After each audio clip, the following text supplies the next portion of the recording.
All right, and we are on. How are you, folks? I am back. It's good to be back. It's been a while. I'm sorry, but like I said, heck. I actually reached out to this man via Instagram. I've never met him in my entire life, but he runs maybe a couple libertarian accounts. I'm not sure if you run Twitter or anything like that, but if you go out and follow We Are Libertarians on Instagram, we got some great content. It'll make you, not even if you want to think in a different way, but it'll give you a different perspective on things, which is excellent. I think everybody needs and open their mind a little bit. But Chris, go ahead and introduce yourself, man. Say hi to the Clueless Graduate Podcast. Hashtag bad decisions. Hello, everybody. My name is Chris Spangle, and yeah, I've run We Are Libertarians since 2012, and it is a podcast that helps give you context around the news and makes you think. So thanks for having me on. Yeah, of course, man. I actually, I don't know why I didn't reach out to you earlier. Maybe because I didn't have my podcast going as much, but I followed your account maybe, I'd probably say like a year ago, dude. I didn't know you were since 2012, man. That's awesome. You must have, your following probably, you saw it grow so much. It's good that people are starting to jump on board, Yeah, it's always interesting in a presidential year how much things expand. And yeah, I mean, just in the last few days we've had a few hundred people follow us. I think people are trying to figure out what the heck's going on, and we are trying to fill that void. So I've been in politics and media since 2001, and so I've seen it all. I've been through it all at this point, and just try to apply all that plus the libertarian ideology to current events. And then Chris, tell these folks where you're from exactly. Indianapolis. Indianapolis. Okay, see, two different walks of life. I'm obviously from here on the West Coast. I'm from LA. I live in Vegas now, though, but born and raised out here. And it's just very interesting that it's cool. I think it's awesome. This is the first time this ever happened where I've put someone that I've never met before on the podcast. So this is actually very interesting, and I'm very glad that I have you on here. But this podcast, it is going to be on bad decisions. That's what the new premise is.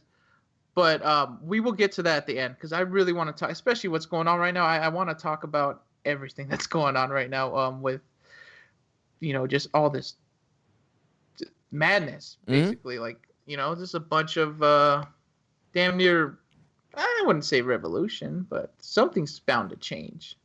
That's what I would say awakening. I think a lot of people are. Yeah, that's better. Yeah, I don't think that this is a rebellion. I don't think that this is anything of the sort. I think you had a lot of teenagers that were locked in their house for 3 months and then acted 17 and looted and rioted. But I think there's some genuine, there's less of them and more protesters who are peaceful. And they are repeatedly saying the same things that they've said for hundreds of years, which is give us all of our freedom. And I think because the reality is that if you are a person of color in this country, you have had the boot of the government on your neck your entire existence in this country.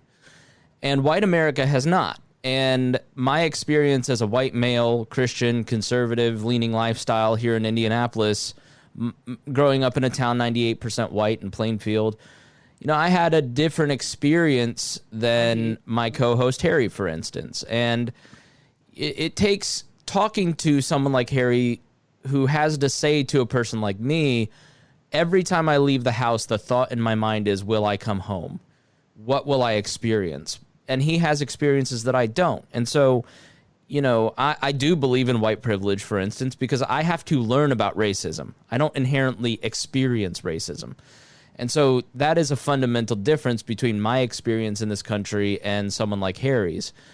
And I think that the conversation in the last few years has finally come to white consciousness. There's a great movie called Selma about Selma, Alabama, and MLK, and he looks at John Lewis and the other SNCC activist and says, you're working in the community to raise black consciousness. I'm trying to raise white consciousness, especially LBJ's, to put pressure on him, because what Martin Luther King Jr. understood is that you need the majority of this country to police the government, because the government will not police itself. The government will protect itself. And when the people start policing the government, then things start to change. And so white America has slept on the job. They have let their fellow Americans down repeatedly. And if you watch LA 92 on Netflix, you see during the Watts riots, black protesters, politicians, police, journalists saying the same thing that they said in 92, saying the same thing they're saying now. And so, you know, I think if you're I'm on another podcast called The Pat Down, and my co-host Dion said, I don't know how to fix any of this. If I knew how to fix it, I would. But it takes a majority of this country to stand up and police the government and hold them accountable and make them suffer consequences. And that majority is white. And so white consciousness is being infiltrated right now to understand exactly what is happening in America. And it's a great thing. And so, you know, I look at the black squares on Instagram, for instance, and I kind of roll my eyes a little bit because a lot of those people think that their work is done because they've posted a black square to Twitter. But at least they've made that effort to virtue signal. And maybe the next step is that they will take some action because they've now dipped their toe in the pond of activism. And the next step may be calling their local legislator and saying, end qualified immunity, end the power of the police unions, start making police officers personally liable for their actions. Because what's happened is police unions have erased the consequences that police officers suffer, and they've redistributed that to us taxpayers. So they don't get charged when they do something violent and horrible. They don't personally pay for it. They suffer no consequences, and they get their jobs back. And so what is the message when you remove consequences? You incentivize more bad behavior. And so what most of America is now saying is they need to suffer consequences. And we're beating up on the police, but let's not forget that the police are just enforcing every law that a politician has passed. And the reality is that every politician should go out for 1 month a year and ride with police officers to enforce the laws that they are outsourcing to police, because they're the ones stoking division. They're the ones pushing the police to police more. They're the ones making police officers do their dirty work. And we shouldn't let lawmakers off the hook either. Definitely agree with that, man. And like you said, about I wouldn't say not so much. I guess like you said, when you give the government the power, it comes down to, like, as you saw in LA with they had armored fucking car. The police had armored vehicles. They had armored cars. I'm gonna touch on that. That was kind of it sends you a sign. Like, why the hell would you need an armored tank for? Not a tank, but like a half-track looking thing. You know, it's heavily armored as a police department. Like, all you're doing, it's not like, and that's just how much money they have and how much. I guess it's a sign of. I think it's a sign of somewhat fear. They know that they're outnumbered by the people, and the fact that. What am I trying to say here? Well, it's about power. They're putting their power in your face. So when you go to the county fair here in Johnson County, a county south of Indianapolis, a county that has no real crime, a county that is majority white, a county that is very peaceful, with a town like Greenwood, they have 4 MRAPs, and they display them at the county fair. And what is the message? We're in charge and you're not. Yeah. Don't fuck with us, yeah. Yeah. And so when a Facebook message pops up last week in Greenwood, Indiana, that meet at the mall at 3 p.m. and take whatever you want, let's loot the mall. Who knows if that was a real post? Who knows if that was true or not? But what the Greenwood Police Department did, a town of, I think, less than about 100,000 people, is they rolled out 4 MRAPs and a police helicopter. And the sheriffs and the police were doing phalanx and like Roman soldiers in the parking lot of the mall, and the mall shut down. And you just go, why is this amount of force necessary for a town like Greenwood?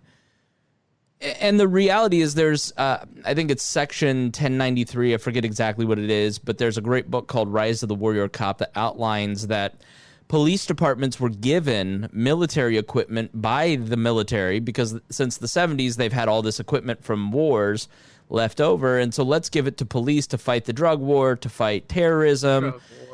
Well, guess who has become the terrorist? Do you remember 10 years ago when we were fighting terrorists? Do you remember being afraid of people with Muslim names? Do you remember when we were being propagandized to hate those people instead of just each other? You now have Tom Cotton writing that we should invade American states, democratic cities, and Donald Trump co-signing no quarter authorizations. Like a no quarter authorization means you get no due process. If you are on the street breaking curfew and the police or the military kill you, they will suffer no consequences. So what do you think happens? Then more people die. And this is coming from a president that just tear gassed his way through a crowd of people exercising the First Amendment rights so he could hold a Bible that he doesn't read upside down out of a church that he doesn't go to cynically try and fool Christians into thinking he's one of them. And he did actually tear gas people. So let's be clear about that, because the Parks Police came out and said, no, sorry, yeah, we did tear gas people on Friday. And the Trump campaign just lied, knowingly lied, and said we didn't tear gas anyone. And the useful idiots just parrot that left and right, saying, yes, no one was tear gassed. Well, we knew they used pepper balls, which produces a gaseous substance that causes tears. It may not be tear gas, but it's tear gas. And so quit playing semantics and start waking up to the fact that you are voting for a president that will disrespect your religion, profane your sacred book, just to lie and manipulate you into supporting him. And then will line troops up around the Lincoln Memorial with no discernible markings, no badge numbers, and no due process following them. So what is happening in America when we now are talking about Third Amendment violations in this country? Did you ever think you'd ever have to talk about the Third Amendment in your life, about quartering troops? I didn't, but we now have lit the entire, under Obama, we just lit half the Bill of Rights on fire. Now we're lighting the whole damn thing on fire. Especially with this curfew too, and yeah, I don't understand it, and it's funny how like blind a lot of people are to it. Like it's sad, I guess. It's very sad. So it displays the ignorance, right? Like because people don't.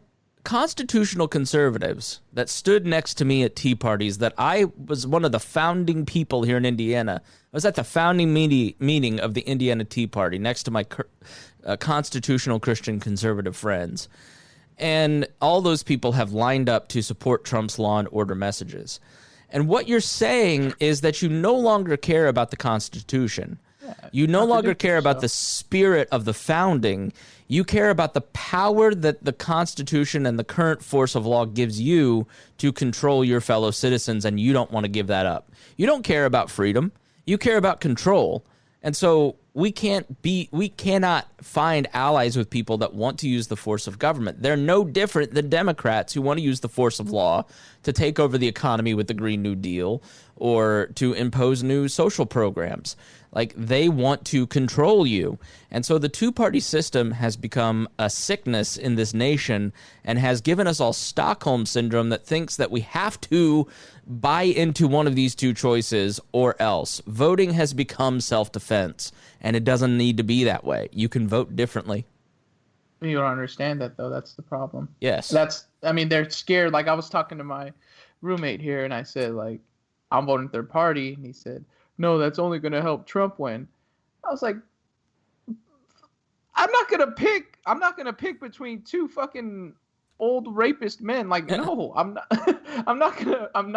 that's not the reason why I'm going to pick them. It's obviously because I don't agree with either of their shit. But on top of that, they're just shitty people. Why the hell would I even, and like you said in your thing too, which made me think, I mean, a lot of your stuff, like, really is an eye opener. I believe it was you, maybe it was someone. Do you run the Twitter one? Being libertarian by any chance? What is it? Is being libertarian? You don't run that one. No, it is not. No, Okay. It's gone under various management changes, and I have not been associated with them. Okay, but it said like if you were voting for, it's pretty much saying that the president has too much power. If that's basically what it said. Like if it makes that much of a difference on who you're voting for, then the president obviously has too much power. Right.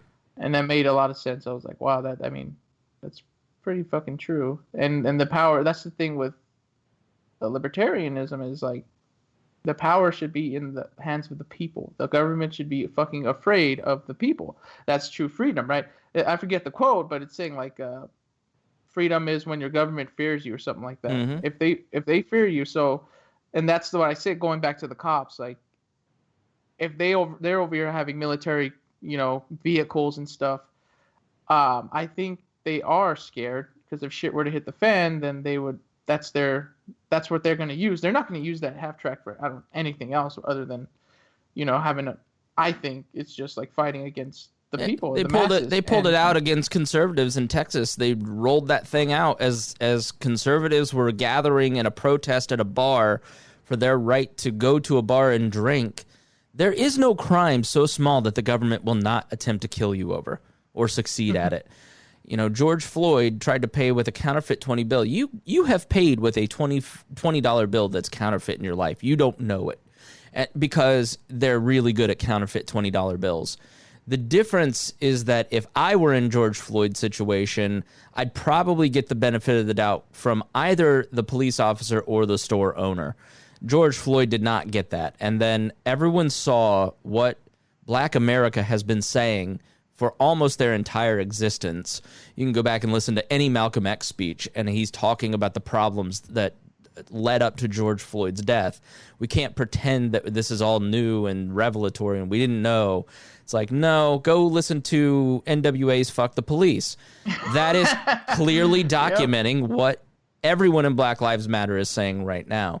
The problem is the problem, and admitting that the problem exists does not mean that you are co-signing on big government solutions or losing your identity as a white Christian conservative man in Nebraska. It's admitting that there is a problem that we all need to solve because we're all fellow humans, we're all fellow Americans.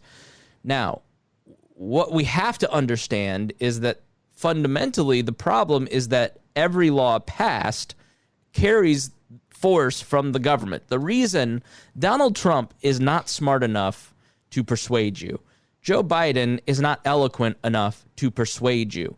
And so to get their vision of America to be forced onto the country, they must use guns to do it. And so any talk of police reform must carry the conversation about government reform and reducing the amount of things that we are passing and the amount of things that we are asking the government to do, because every law passed. Because without the police, politicians are just people with bad opinions. The police are the vanguard of the state, enforcing all of the laws at every level, every regulation upon its people. Even as small as you can't drink in a bar on a Thursday afternoon, or else we're going to roll up a tank and we're going to arrest you. And if you break curfew after 8 p.m., we're going to arrest you. If you can't feed your kids but open the business that you've spent decades investing in, we're going to arrest you. So what white Americans especially need to understand, what all Americans need to understand, is the economic insecurity that you felt over the last 3 months that has been imposed upon you by the government, the legal imposition and oppression that you felt over the last 2 or 3 months, is the way that people of color in this country have felt forever. And this is what they're saying. And state power has now metastasized from them to everyone. And so when the government shutdowns took place 2 months ago, they showed you that they will stop at nothing to enforce their laws, even if the law is complete and totally nonsense. It's about you obeying and you kneeling and you maintaining submission to the state. And so if you want less violence, if you want less police violence, you have to ask the state to do less. and you have to start looking at peaceful, nonviolent solutions. And people always say, well, we can't have libertarianism because violent street gangs will be fighting and roving and imposing their will on you. The only violent street gangs roving the streets of Avon, Indiana are the police, imposing their will upon its citizens. But because of patriotic messages and law and order propaganda, they make you think that they're on your side. Well, wake up, America. They're not on your side. They're on the side of the politician that is willing to use force to make you obey.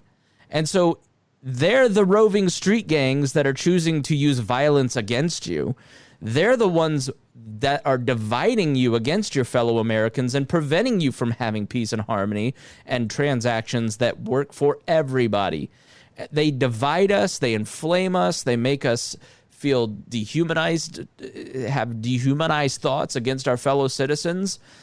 You have to stop. If you want to fix it, you have to wake up. You have to stop buying into the bullshit of the two-party system and the system that we have built. We are the ones who built this. We're the ones who can tear this down and start looking at a more peaceful solution, a more peaceful path to the future. But it depends on you accepting that a different way must be pursued, because until you do it, it will never happen. I will just be a voice on the fringes in the wilderness saying, let's have nonviolent solutions across the board, as everyone else in the majority continues to choose violence. And I'm glad that people are starting to wake up, because they're saying we're protesting police brutality, and their response is more police brutality.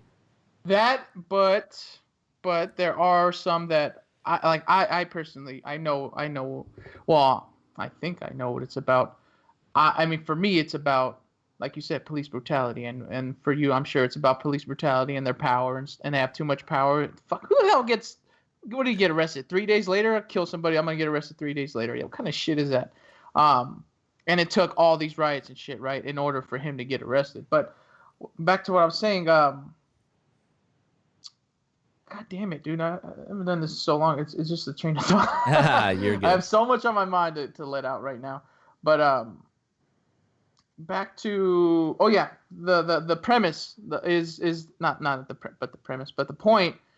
But a lot of people are trying to say it's more of a racial thing, and it's like, well, I get it. It is somewhat of like against racism, but it's like not really, man. Like not really. It's not so much against racism. Don't get me wrong. Racism it's terrible. We want to eradicate it, of course, but this should be more, not what it should be, but it has to do with race at the same time. Like you said, if you were in George Floyd's shoes, you probably wouldn't have got a knee to your fucking neck. Yeah, there's no doubt about it. I mean, there's every statistic on the planet. You read the book, The New Jim Crow by Michelle Alexander, and you'll see how much more fortunate I am than a black man in this country.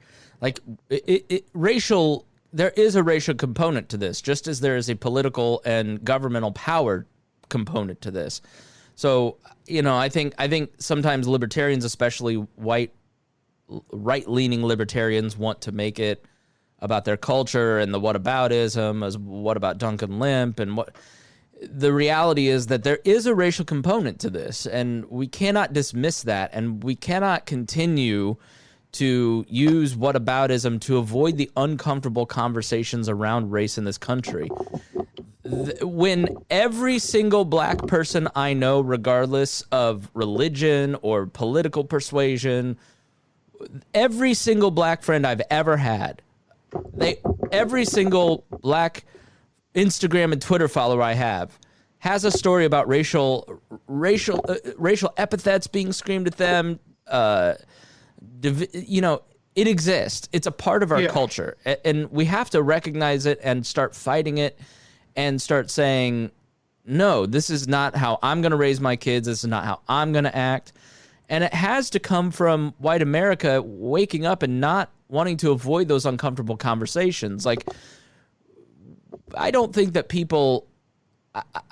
most people in this day and age are racist. I think you look at, especially people under 40, like millennials are 40% multi-ethnic, and so there is a large block of millennials that are not racist per se, but they are unwilling to engage in black culture unless it's on their terms, or they're unwilling to give up certain aspects of their language that are considered unempathetic and hurtful to people of color. You know, they're unwilling to look at the history of this country. And I was one of those people, you know, and until 2, 3, 4 years, it really was Ferguson. You know, Ferguson I went, oh, something's not right here. Like, people aren't this angry for no reason. And then I read a book called Rabbit by a comedian named Miss Pat, and I was stunned at the level of poverty that it's a great book. I read it in like 2 hours. It's hilarious. She's my co-host now. And then you read Rise of the Warrior Cop. You read The New Jim Crow. You start to open up dialogue with black friends, and you start to go, racism is a problem in this country, and it needs to be fought because it's a form of collectivism. It is collectivizing people. And if you're an individualist like myself, you take every person individually. I don't view every cop as bad. I don't view every protester as a looter. I don't view every podcaster as this way or that way. You know, I don't view every black person this way or every white person that way. You know, labels are helpful in broad conversations, but you can't base your personal worldview around those labels. And that's what we tend to do. Yeah, then that's what the average dude tends to do. Like you said about you're not all anti-cop. Like, from my experience, I'm actually, it doesn't look like it, but I'm 25% of me. My grandmother is black, and you know, my brother probably looks the most black out of all of us. He has curly hair, and he's a little darker. Well, not darker, same complexion, but he has curly hair. You know, you can see it. Like, he has a little black in him, and my experience with, profiling, racial profiling out here, not out here, back at home in LA. I'm sure, I don't know how cops are I'm sure in different towns, if it's a small town, the cops are probably nicer. But when you go to a city, LAPD, and I don't know, I've never dealt with LAPD, but I've dealt with my town, Carson Sheriff, and you know, I've had U-turns pulled on me and getting pulled over, right? Like, what kind of shit is that? Right. I literally minding my business, a U-turn. I see him flip a U-turn, pull me over. Other times, I got my balls touched. I got handcuffed, put in the back of a car, and that made me. I have a hatred toward that department, and it's not. And that's the only thing. Like, I have plenty of cop friends. I have. Articulate what causes the hate.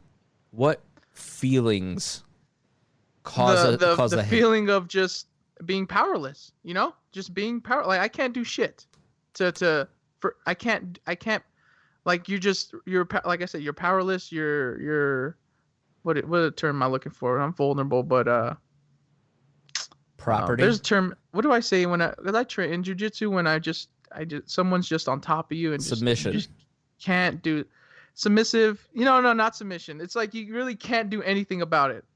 Powerless, I guess, right? Is you can't. That's what I felt, and I just felt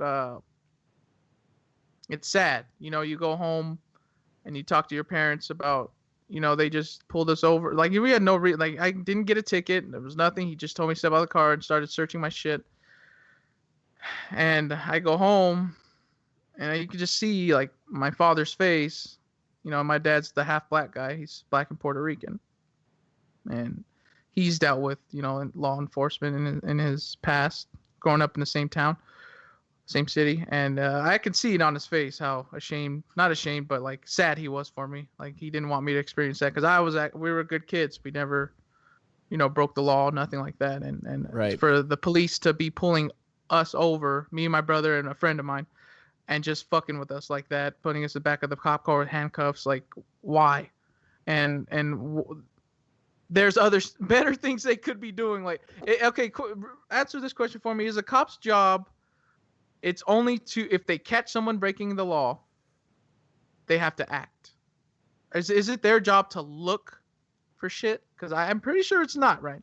They're not supposed to be looking, if I'm not mistaken. Yes and no. So suspicion, quote unquote. So the role of law enforcement has always evolved and changed, and it depends largely on the individual.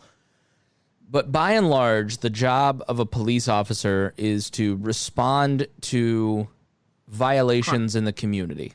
Okay. Now, in my world, in what I would prefer is what's called a night watchman state, where acts of aggression are corrected. And so the state exists only to ensure that when people are killed or their property is destroyed or there's fraud committed, that's when the state will step in and will put people in jail, will arrest people, and will but I do it through private policing, which is voluntarily contracted. You do it through, I don't know that I'd have private courts, but that's my version of what it ought to be. And so in America, the role of the police has been expanded to, it's seen as a protectionary force. So me, as a white American here on the south side of Indianapolis, the police exist to make me feel comfortable and safe. Well, Guess what? When I've had my property stolen, I had the tires off my car stolen, you know what the police did? They didn't do anything. They didn't take that theft, investigate it, and try and solve that crime. So because no one will face consequences, that person will continue to do that. They continue to take wheels, as recently as last week, off of cars in the neighborhood because they know nothing's going to happen to them. Because police are too busy out doing revenue collection. They're out stopping speeders and pulling over people with broken taillights and raising revenue, because here in Indiana, we have something called home rule, where if you want to raise revenue and taxes, you have to go to the legislature and have those taxes increased. Well, the Republican legislature doesn't want to go back to their district and say they raise taxes. And so you are strangling local police departments and every other bureaucracy because federal, state, and local mandates require that more be done. More regulations need to be enforced. More laws need to be passed. More. And so every aspect of the bureaucracy of the administrative state basically is non-functional because there aren't enough resources. The decision-making is removed from the person. If you go into a private business and you need to speak to a manager, the person on site probably will be able to help you fix a problem. If you need to go into the BMV or to the police station and you have a significant problem, it gets kicked up to somebody that has their job because they were friends with a politician, and they can't fix any of the actual issues because they need the legislature to fix it or an executive to sign off on it, and they have a mound of paperwork on their desk. And the problem becomes worse in policing because then you have police officers who are being shot at all the time, and the community hates them, and they're making $60,000 for their troubles, and they have no support from the local politicians. They feel completely abandoned. And so what do? They band together. And so when some man gets pushed down in Buffalo, 57 of them feel they have to resign to support each other because they feel they're in on this alone. And that feeling of isolation makes them more crouched down into a defensive position, which makes them more violent. And so the role of policing is not to keep you and me and our property safe. That is the role of you. You in the American system are to protect your person, your property, and your family, and your community. And so we have tried to push responsibility away from individuals and towards the state. And the state cannot function. I'm not just a libertarian because of moral and philosophical reasons. It's a utilitarian reason, too. It doesn't function. It doesn't work. The police can't protect you. When we have an economic turndown, save money because the best they can do is $1,200 or $600 a week for 3 months. They're insufficient in terms of saving you and protecting you and keeping your person and property safe. You cannot build a government that can guarantee that when you walk out of your house that you will return safely to it. You need to take responsibility for that. You have to take responsibility for your store, for your business, for your family. And so we look at the police as a force that is there to keep us safe and comfortable. The role of the police is that they are the vanguard of the state. They are the tip of the spear. They are there to protect our rights. They are there specifically to protect the rights of the person in their custody. And so all the stuff in the Declaration of Independence and the Constitution, they're the ones pushing that they're instrumental in making sure that when George Floyd is arrested, his constitutional rights are guaranteed. He understands his constitutional rights, that he is afforded due process, and that he is arrested safely. Well, that police officer did not recognize his right to life. And so he should be locked up because he doesn't get a special set of rights as a super citizen because he works for the government. I have bad news for you. If you were a teacher, if you were a firefighter, if you were a government employee of any type, if you're a police officer, you work for me. You are a public servant. You are not a super citizen. And so the role of policing is to respond to calls for help. Right. And then when they get there, to ensure that rights are protected and that due process is taken. So they're there to protect victims. Well, how many rape kits are sitting on the shelf? If you're a victim of domestic violence in this country that has tried to seek help from the police, ask any of them, why do you think women are so quick to stand up for Black Americans after George Floyd? Because 50% of this country, and I think that it's probably higher because it goes unreported, have been violently attacked by someone, especially men, and then they went to get help, and help didn't come from the people that were there to serve and protect them. They were told, why didn't you shake your boobs at the stalker, and then I could have caught him if you had him stick around longer. That was said to a police officer by a friend, or I think you're just making this up. That was said to another friend who was a victim of domestic violence. And so they've experienced the dismissiveness of the system and the lack of protection that exists. And so that is why women are so quick to stand up and say, enough. You're not going to treat our children like this. You're not going to treat our brothers and our fathers and our husbands like this, because they've experienced the inherent violence and lack of concern found within the system. And so what policing should be is a system that answers a phone call and shows up to keep a situation under control. Okay. What policing has become is a revenue generating proposition. And it has forced police officers to do more and more, and so there's a lack of community policing. So they no longer know who they're protecting and serving. They are just running from call to call to call.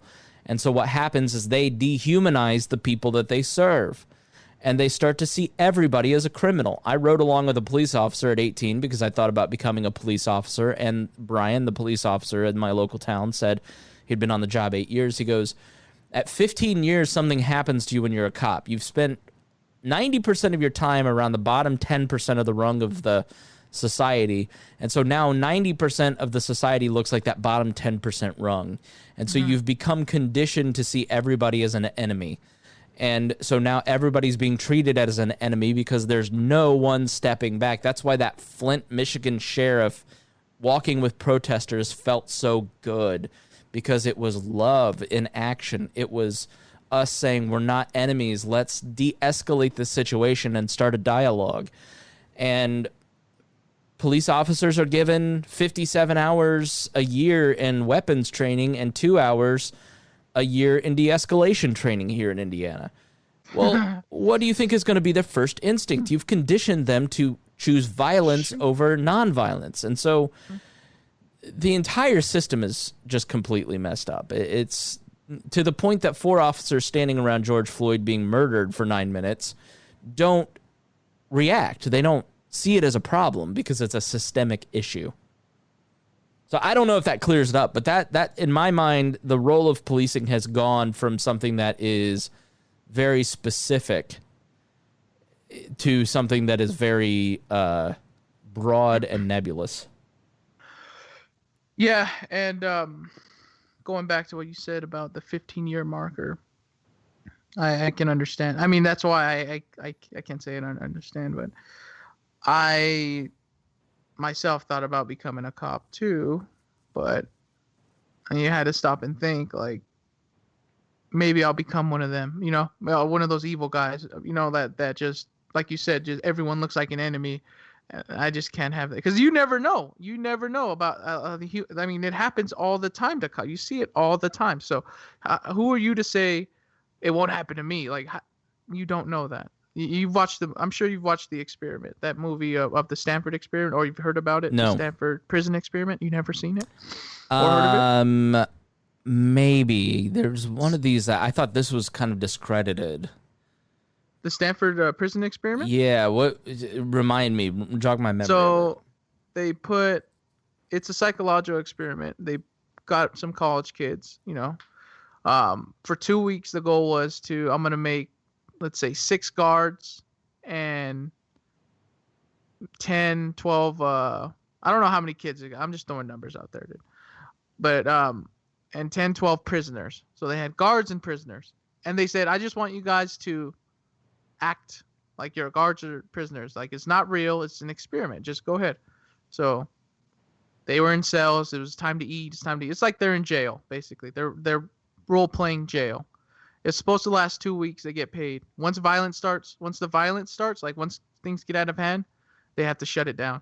I want to say after 5 or 6 days, they had to stop it. Maybe even less. Maybe 4. But they didn't even go a week. I know that's for damn sure. They were supposed to go 2 weeks, but the cops just got, not the cops, but the guards, basically cops. They got too violent. And they got on their power trip, and it's called the Lucifer effect.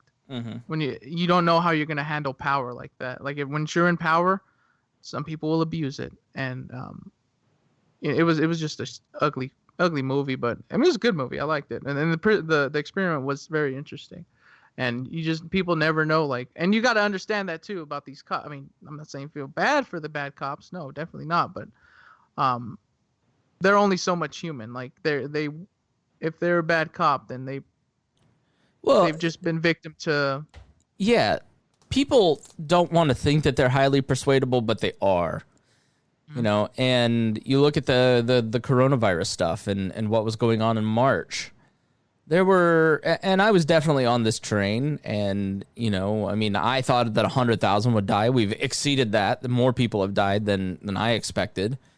But our perception of all of it has changed. And so what was an unknown big scary thing in March is now an unknown risk that we must navigate. And, but our perception, because we're all highly persuadable, was that this could be millions of people dying in the streets. And so society at large panicked and said, do whatever you have to do to make this right. Protect me, protect me, protect me. We are influenced by the 5 people that are around us, where our worlds are made up of the 100 people that we come into contact with. We are still the prehistoric animal that was, our brains are the same as the human being that existed 10,000 years ago. Mm-hmm. And so when you are in a system, you are a part of that system, and you gain part of your identity from that system, and you react to the world based on those biases and the system that you're in. And so if you're a police officer, for instance, that is part of your identity. You have certain beliefs about yourself and your world and your place in the world based on being a police officer and your experiences. You are part of a group. You want to make sure that the group likes you. You want to make sure that you are most people do not want to ruffle feathers. They don't want to be an outcast. They're not comfortable with rocking the boat. And so if you're a police officer, you're part of a certain system that is rationalizing your interaction with the world. And your experience is much different than the person on the other side of the interaction, because it's inherently a violent interaction. Now that,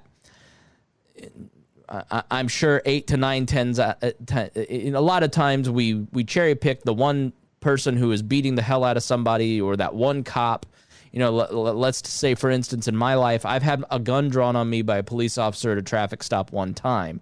Well, out of the 10 times I've been pulled over, the other cops were super nice and friendly. They didn't approach me like a dehumanized criminal that was going to kill them, even though I was trying to get my registration out, And so these cops are human beings, so it depends on their mood that day. It depends on the pressure they're under. That depends on the orders that they're under, but they're influenced by the system that they're in. And that's how 4 cops can stand around and watch another one of their in-group kill somebody on the out-group because they've been conditioned to think that George Floyd isn't a person and that their tactics that they're using are fine because they've been ordered to do it. And so watch One Child Nation on Amazon Prime, and you see people committing horrible atrocities against their fellow neighbors because the incentive of not following that order is death, or they have a financial incentive in making sure that they perpetuate whatever policy the government has. They've removed the moral quandary for people. When you are part of a system and you can outsource your morality to the people giving you orders, you can really rationalize anything because you're just following orders. It's not me that's making this decision. It's that I'm just doing my job and you don't understand how complicated the job is, and it's just unfair how I'm being treated. You don't understand. It's them that's the problem. You know, I did an episode called Rachel's Story about this young girl who sells 2 OxyContin and goes to prison for 16 years. She has a complicated blood disease. The Corizon, the private healthcare system, because of constrained resources, couldn't properly care for her. She ends up going into basically a full-body hemorrhage and dies in prison, and people watched her deteriorate for 2 weeks. The fellow prisoners were calling her parents. They were calling guards. They were saying something's seriously wrong here. You have to fix this. The prison system in Indiana shipped her around from prison to prison, trying to keep the father from finding out where she was. Finally, one guard in Rockville calls him and says, "You need to come. Your daughter's going to the hospital. She's in her final hours. I want you to know where she's at." How many people came into contact with that girl? How many? 100? And one person had the morale, had a spark of conscience, the decency, the humanity to call a parent and say, "I'm probably getting fired," and he did, "for this phone call. Oh my God. But I'm willing to do it because this is a human being, you're a human being, and I'm a human being." But those other 100 people, the nurses, the doctors, the prison guards, the prison authorities, they were just acting as part of the system because they have outsourced their morality. They've outsourced their conscience to the system, and they're incentivized to follow orders because they've got a family to feed. You don't understand. I've got bills. I've got debt I've got to pay. And so programmed robots, bro. It's exactly right. And we all act in this way. We're all unwilling. We're all willing to comply in certain ways at work, or how many of us stand up to our friend who says the racist thing because, I just don't want to cause the drama. We all choose certain paths. We all don't want to be a jerk. Mm-hmm. But that silence is sometimes tacit. It's complicity with that system. And that's where police are at. And that's why police have to make a decision. Do I want to outsource my conscience to a greater body that will order me to do things that I'm uncomfortable with because I want a paycheck? Soldiers face the same quandary. Every person who draws a government paycheck has to think that same thing. Private employees have to think, am I doing what is right? Even though I'm making a lot of money, this is morally wrong. Every person has to think about the trade-offs in their own life and examine their own conscience. And, I'm sure there are a lot of police officers, like we saw one video where this one cop was, trying to beat up on some people, and this female black cop came in and started screaming at him. I think it was in Minneapolis. It was outside of maybe an airport, I think. That's a person who is going to change her culture because she's courageous enough to stand up and say, I'm part of this in-group and this is no longer acceptable. And when a person grows a spine, that courage becomes contagious, and everybody else starts doing what's right. Yep. It just takes one. That's all. I mean, takes the first. They always say the most important is the first one to follow that lead. The first follower is the most important. Yeah. So if someone else does it, then that's when boom, you're on the right track now. You got started. But she's definitely doing the spark, which is good. And I never understood. Just like in Buffalo, like, dude, if one of my friends pushed an old man if one of my friends in my group pushed a fucking old man to the floor and busted his head open, like, dude, I'm gonna be like, what the fuck is your problem, dude? Like, I would talk to my friend, but like you said, they just I mean, like you like think you said, you would they trade in their conscience. You think you would, but you don't know for sure. Yeah, exactly. That's true. Like when my soul be gone, well, my super ego is gonna be out the window and given to whoever I'm given to the master, or the programmer, so to speak.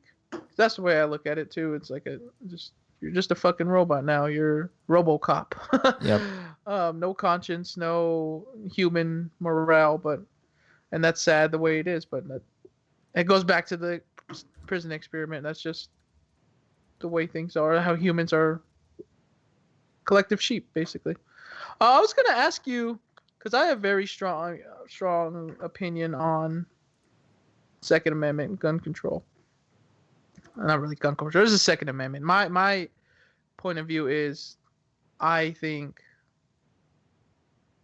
it should just be everything should just be legal. Like you can buy an AK, RPG, rocket launcher. You can have a tank in your backyard. That's okay. What is your opinion on that? Because I was curious, out of curiosity. People go, what is the solution to fighting riots? Well, there probably wouldn't be many riots in the world that I want to build, because government is a monopoly on force. And so what it does is it factionalizes people and then pits them against each other. And so you feel the need to vote out of self-defense against Donald Trump or Joe Biden because they're going to use the force of government to impose their worldview on you. Mm-hmm. And in a libertarian society, the world that I want to build, you are choosing who you are interacting with. You will interact with people that you personally don't like or that may not have your best interest at heart. And the people that are trying to defraud you or trying to harm you, there will be police and courts, and there will be a need for human nature is just human nature. There's always going to be criminals. But the criminals don't get to control the government to rob you and loot you.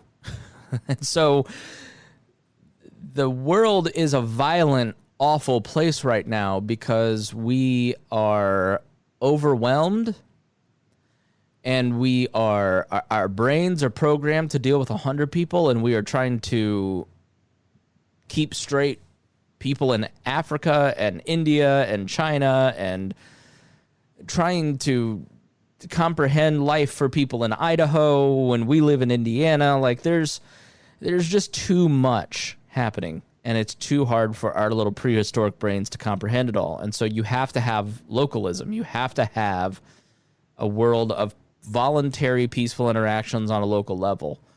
And when you choose to interact with people instead of having to fight people, it creates a much more peaceful world. And so the need for self-protection becomes less. And so the need for a tank becomes less. The need for a nuclear weapon becomes less because we're focused on making money. We're not focused on killing you. So we're less focused on the militaristic society that we have built up because we need to defend ourselves from enemies in Russia and China. We're focused on building a great business and hiring a lot of people and giving a lot of money to charity. It's a fundamental worldview shift. And so philosophically, should you be able to own a nuclear weapon or a tank or sure, but will you need to use it? Do you need to use it? No. And you shouldn't use it. You should be a nonviolent person. And so you will, it's not in a libertarian world you will need to own a gun. It's that you should own a gun now. The gun debate is over. Look at what's going on in the world. Look at what's happened the last 3 months. Look at how unable local, state, and federal governments are to protect you. It's a sham. It's a fool. If you think that the government of any level can protect you and your property, you're being a chump. You're being fooled. So you are responsible for your business. And there's a guy in some western state who some white teenage Antifa kids were trying to break into his store, and he was trying to chase them off. I think he was of Hispanic descent, and he's being canceled because he used the N-word, which was totally inappropriate. But they're trying to break the windows of his store. And so he goes to his truck and gets out a chainsaw and starts chasing them off.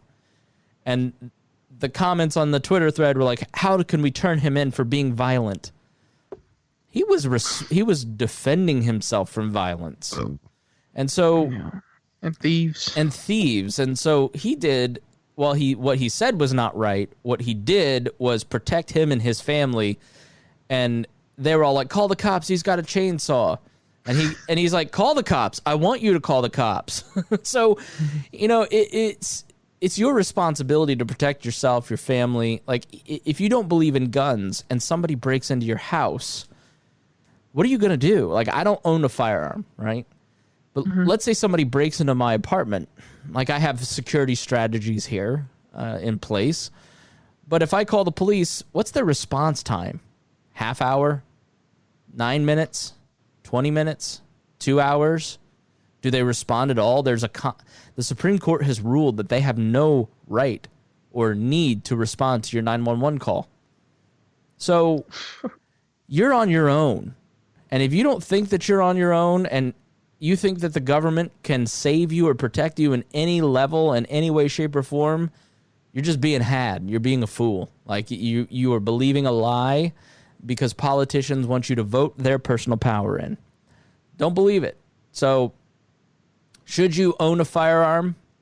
That's your choice. That's your right to own a firearm. That's your constitutional right to do so. And that includes whatever firepower you think is necessary. You just can't use it on other people. You can't use it to intimidate. You can't use it to steal. You can't use it to kill. You have to be a responsible gun owner, and most people are. No, definitely, especially out here. I'm in Nevada. We have, not so much. No, Nevada has great gun laws compared to like California, where I'm from. It's just ridiculous. They kind of like California is. You have to have like it locked separately. It's just so funky. It's like why not? Why even have one? But yes, defending your for your self protection. That's you said it. I mean, how helpless you're gonna be if someone breaks in your fucking house and you're just defenseless. It's kind of sad because I had friends in my, I'm always talking in the group chat with my friends, and one guy in particular was saying like, why do you need a gun? Why he kept asking. I'm like, dude. And I was like, it's not even that. And he was saying, I said, it's not even so much about needing the gun. It's the freedom to whether to make that choice or not. I say, if I want a gun, cool. Let me have my gun, whatever the hell gun I want for me. And if you don't want your firearm, then I don't give a shit about you. Like, I don't care. That's your decision, not mine. Right. So it's kind of sickening when it's sick. It's literally sickening to my stomach when I see just people that want their opinion. It's their opinion on that matter of guns to force it as law for everybody just because they think it's the right thing. Right. It's kind of sickens my stomach. Like, no, just let us do what the hell we want. It's freedom.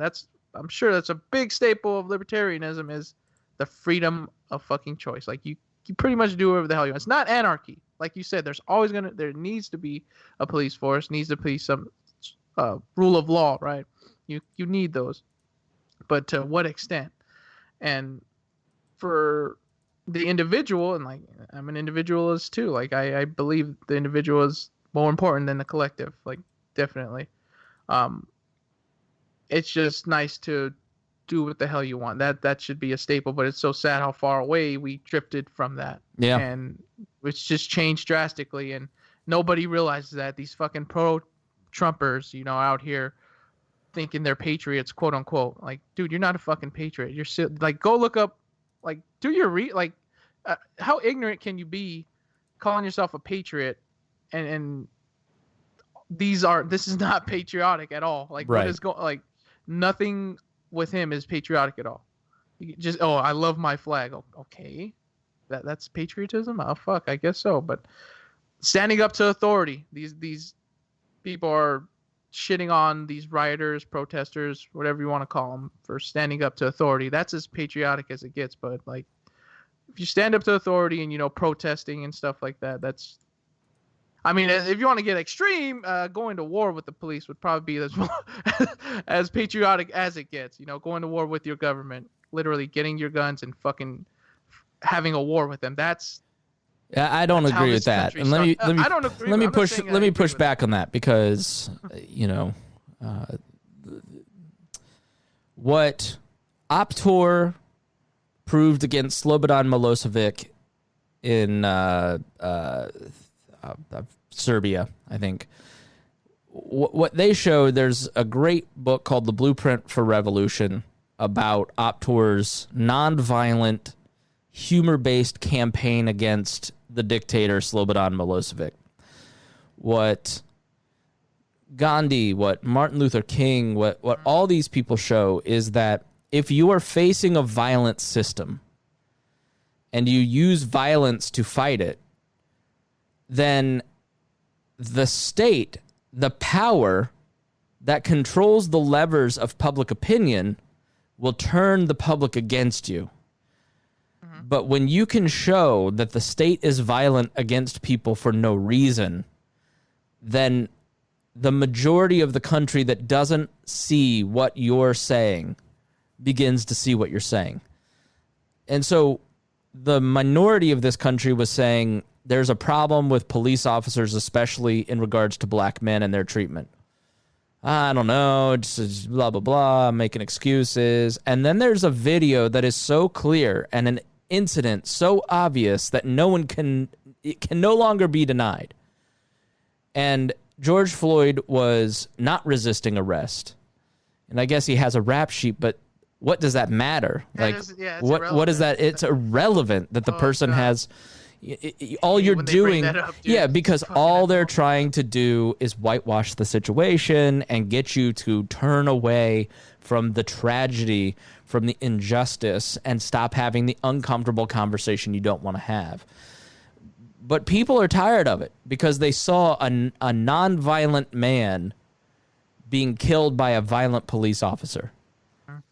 And when you start looting and rioting, and I understand, like, there's a lot of people who go, they wouldn't be covering us if there weren't property destruction, and how dare you as a white man tell people of color how to express their rage. I get that. I'll fully accept that, fine. Here's my but. The people that we need to stand up to change the system have found it out, and they've walked away from it. And so violent action of any kind, that was my concern with the Michigan protests, bringing guns to intimidate the state house members. That was the story. It wasn't that, and it wasn't translated because the power is in the hands of the leftist press. And so every rightist protest is made to look like a fool. And you give them ammunition to make you look like a fool when you show up with your gun. And so when protests take place, or any movement, there has to be a consciousness of who you're trying to reach. And it is the majority. If you are a conservative protester mad about lockdowns, you're trying to chip away at that 90% of the country that doesn't agree with you. And so I've always been against protests, and I'm softening that a little bit because I've seen the lockdown protests and the Black Lives Matter protests chip away. I have no doubt that Eric Holcomb, our governor, opened up earlier and quicker because of those protesters. I have no doubt about it. I have no doubt that real change is going to take place because there are protests every day in 130 cities around this country, as small as Fort Wayne and Evansville and Terre Haute, and not just Indianapolis here. So protesting around the world too. yeah, right. So the reality is that nonviolent protest, using the violence of your opponent as a beacon, as proof, it's what works, and it doesn't give people an out. And so that's where Martin Luther King was smart, in that he knew, I need to choose the Bull Connors and the, not Dick Clark, Jim Clarks of the world, because they're going to give us the drama that will make the news, that will get the white person in Nebraska going, I don't want to live next to him, but I sure as heck don't want dogs sicked on him. You know, and so Johnson, you need to listen to them, because I'm mad now. You know, like, it's, you have to have in a group, you have to have, you know, in libertarianism, it's the Adam Kokeshes of the world, or the Malcolm X's of the world, saying, this is the flag, this is where we're moving towards. We will stop at nothing to get there. I'm going to push the fence sitters. And then you have to have the pragmatists like the Martin Luther Kings, who go, here's how the system works, and we need to gently pull people and nudge them towards what is right. And here's the solutions that we're going for. You know, because change takes a long time, and it can happen quickly, but it takes a long time, and people who have entrenched belief systems have to be challenged. And if you push them too hard, and I say this to some of the more radical people on my staff, if you push people too hard, they sink back into their identity and they stop listening to you. And so you have to nudge, because I'm more on the pragmatic side, but you do have to, you can't protest everywhere. You've got to be strategic about things. You've got to go peacefully protest in Jim Clark's territory, so he can walk out, beat on people, and then everyone goes, what the F? What they're saying is right. You have to illustrate the system without making mistakes, you know? And it's just, it sucks that it's that way, but it just is that way. Yeah. Well, definitely eye opener right there. But what would you say about, you know, the, I guess, rioters will burn down a Target or something? What would you feel if they burned down a Capitol building or a government building? How do you feel about that? Instead of, let's say no one touched a business instead. I have all the sympathy in the world for a small business owner. Uh-huh.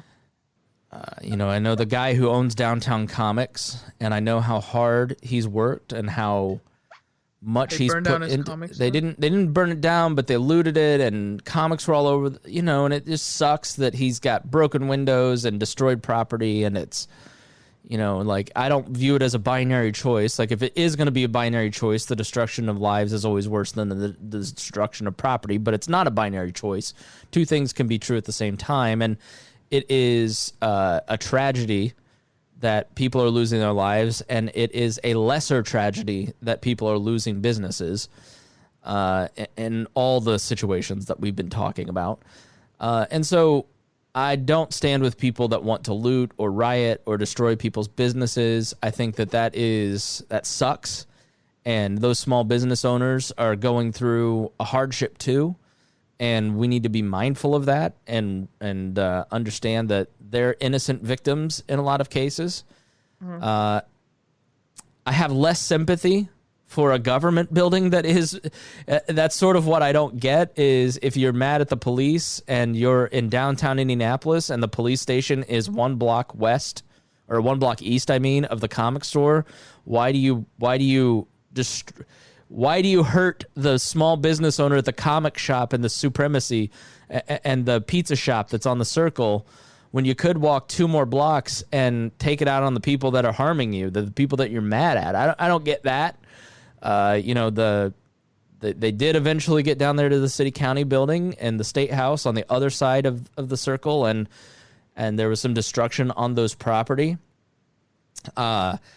And the politicians and police chief came out and said, how dare they assault the house of the people?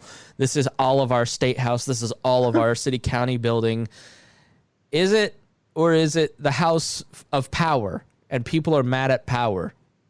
So, burning something down and destroying it and beating up public property, I don't think it's right, because ultimately we have to pay for whatever preparations take place. But if you're going to make me choose, it's obviously the public institution that is causing the problems and not the private business owner that is just trying to make it.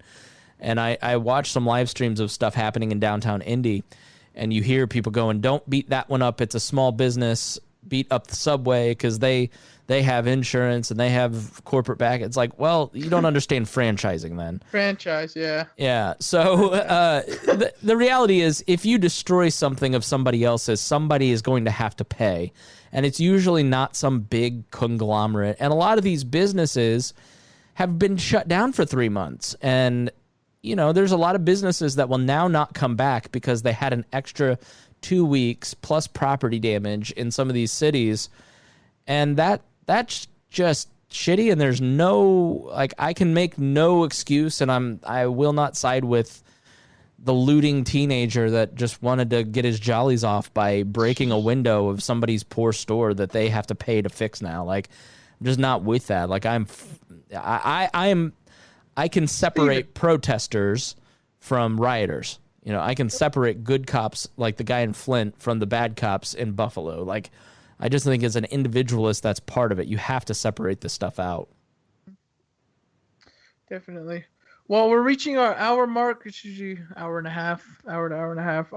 Before we wrap up things, since this, like I said before, this podcast was supposed to be about bad decisions. That's what I'm interested just to maybe a bad decision that you've made, and you can laugh about it now. They say bad decisions make the best memory. So if we want to end on that, I'd love to know a bad decision that you've made in your life, and maybe you learned from and other people can learn from not to do. And it could be funny or it could be serious. It's up to you. But if you wanna just think of something that you've done was just a bad decision, and you reflect on that now. That's tough. Also, you made no bad decision. No, I'm just kidding. It's hard being perfect. One day you'll get there. I think I've joked about this a few times, and in hindsight, it was a bad decision, but I don't know if it was. So in 2003, I was a hardcore Republican, and I was very pro-Iraq war. And I was outraged that all these anti-war protesters were having these rallies. And so I wanted to have a pro-war protest. And so I held a rally the day after Thanksgiving in downtown Indianapolis, and 1,000 people showed up in cold sleet. And we had a couple congressmen speak and local talk radio show hosts. And I watched the video, and I just cringe because it's, as a non-interventionist, anti-war person now, I look and I go, I was so anti-free speech, and I was so pro-war. It just was a betrayal of everything that I believe now. I was just so stunningly and publicly wrong. And it just was, ugh. But I mean, you that was younger you. So, I know, but I will say that we took a video of it. We packaged it into a DVD. We sent it to troops who were serving in Iraq and Afghanistan. And, they appreciated it. They loved seeing the circle lit up. They loved seeing Christmas time of their hometown. There were hundreds of soldiers that got this. And it, I heard from several that it really boosted their morale. It made them feel like it was such a contentious war and made them feel like they weren't alone. Mm-hmm. And so on an individual level for those folks, I really appreciate that. I think it was a learning experience, and it was not all bad, and it meant a lot to a lot of people. You helped people with it. Yeah, so. But it was definitely something that I contributed to, something that I now see was incredibly harmful to our society, and I feel bad about that. But patrons of our podcast get to watch the full video and see myself doing giving a speech, and I'm just like, oof. Well, that's all right. I mean, like I said, it's funny now. It's pretty humorous, but like you said, it's actually a good thing. Like you said, you boosted morale for poor guys out there. I mean, out there in fucking middle of a desert. Like, come on, dude. Like, imagine how shitty that must be. I wouldn't want to put myself out there. Yeah. But Chris, I'm gonna wrap it up right there. Thank you so much. I appreciate you coming on my podcast. Hopefully again you can come on. I anytime you want. Just let me know. And I'll keep in touch with you via Instagram. If your Instagram, what's your Instagram name? Or We Are Libertarians is the account that I follow. I suggest you guys follow it. It's pretty funny. He's fair. He bashes both sides of the political spectrum. Yep. So it's all fairness, it's pretty damn funny. He shows the hypocrisies, and it's a big eye opener for all you you people with the closed minded. At least you closed minded people. You don't want to admit that maybe you are closed minded, but I think you should check it out because we can all be closed minded in a way. So yeah, just go to wearelibertarians.com. You can find it everywhere. Cool. All right, Chris. Anything else you want to say? No, I appreciate the time. Thanks so much. Yeah. Thank you, Chris. I appreciate you, man. You have a good one. You too. Thank you.